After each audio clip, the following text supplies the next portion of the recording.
Ay, kubi. Kubi.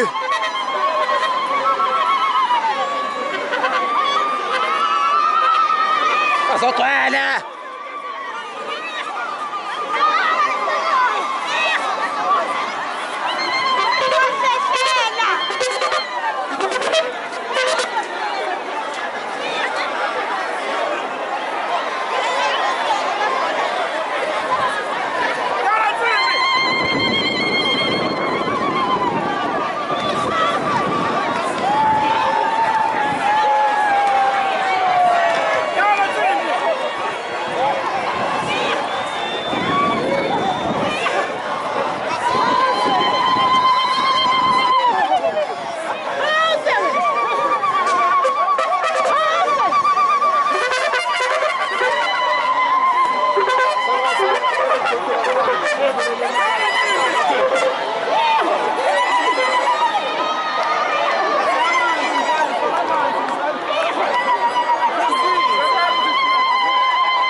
Amabutho.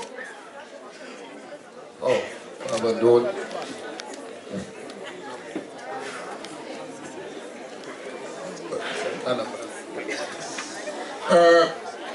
Asibonge kakhulu umabutho onke asethe afika lapha onke. Ngisaba nokulanda ukuthi awamaphi izwe lonke lilapha zonke induna ezilapha abashonishwa umshonishwa ungqongqoshe uDinango khona phakathi kwethu abantwana basezinkulu bonke abakhona ubaba ukhansela lohulumeni basekhaya umngoni Makhanya nabo bonke abahloniphekile ngenxa yesikhathi angisazokwenza ukuthi kube kuningi engizole ngokunandisa sengizobeka nje ngihlale emaqozo ohlelweni isikhulumi sokuqala esizobe sikhuluma egameni lamabutho induna uBhengu wakhona lapha eMbandweni Ndlozi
Ngiyabonga kunina lapha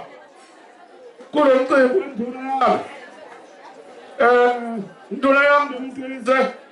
mina uBhengu khona leBandweni ngibongeke ukuthi umsebenzi eyawusebenza ngiyawubona namhlanje ukuthi umsebenzi obusetshenziswa induna yami ngibonga kunina-ke bafowethu noma njengoba liphelele kanye nabakhulu abahlonishwa induna ezinkulu ngababangazi ngakho-ke ngibonga-ke ngithi uMkhize induna yami le yamacala mina ngencane yezinsizwa ngakho-ke bafowethu ngicela nizwe ukuthi ngiyanibonga nonke njengoba nikhona nje la kusho ukuthi uMkhize ngiyawubona umsebenzi wakhe ekade wenza okumanje amthathileke amavara ngale ndlela amthathe ngayo ngiyathemba ukuthi sonke njengoba siyilandeli sibuhlungu kakhulu ubuhlungu kakhulu kodwa-ke ngoba sabantu hayi asingasho lutho asibabe nje khona ishisa nje ngoba siyazi ukuthi kuyesabeka manje ukuthi uba induna ezoba khona lempathweni ngoba iyayisabela ukuthi izokufa kona ke afanele kakhulu induna isabe kakhulu phela asibambe khona kushisa ngoba kudala sasibona kade sasibona into enje thina akuyona into entsha le ngakho-ke ngibonga-ke ngithi-ke ngumdidiyeli mina ngumdidiyeli igama hhayi ubuduna bey'nsizwa ngumdidiyeli nje igama badalwa nje ubaba bamqamba kanjalo kusho ukuthi-ke bafowethu nonke ngiyanibonga ngizibongela nami ngoba mina uma ngiyicabanga mina nje hayi ngeke ngibathole abangaka kona bayangazi abaningi abangazi futhi ngoba hayi ukuthi bengiyinto ehleli bengikhona nami ensizweni ziyangazi impela eziningi ngakho-ke ngiyabonga abafowethu angifuni ukudla isikhathi ngoba sikhulu abantu baningi ngakho-ke ngizocela ukuthi-ke ngiyishiye nje khona nje ngithi kube baningi abafowethu kube lo mcimbi nubambe soze sizwe ngomkhize nanguya mkhize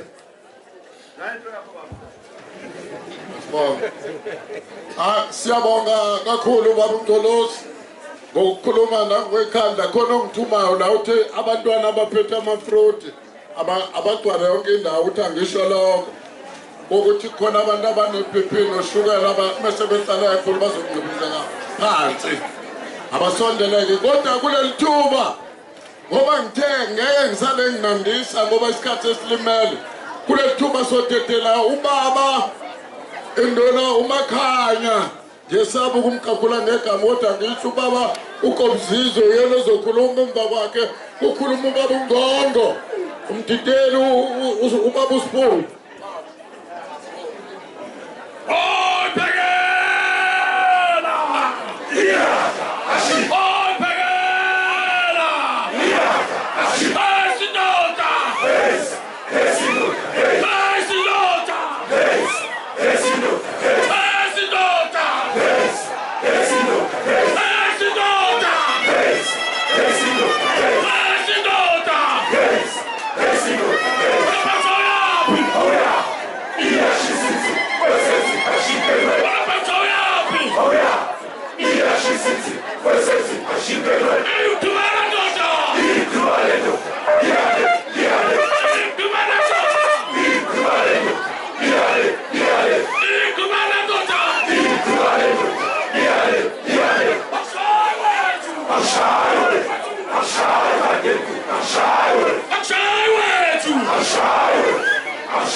Shonale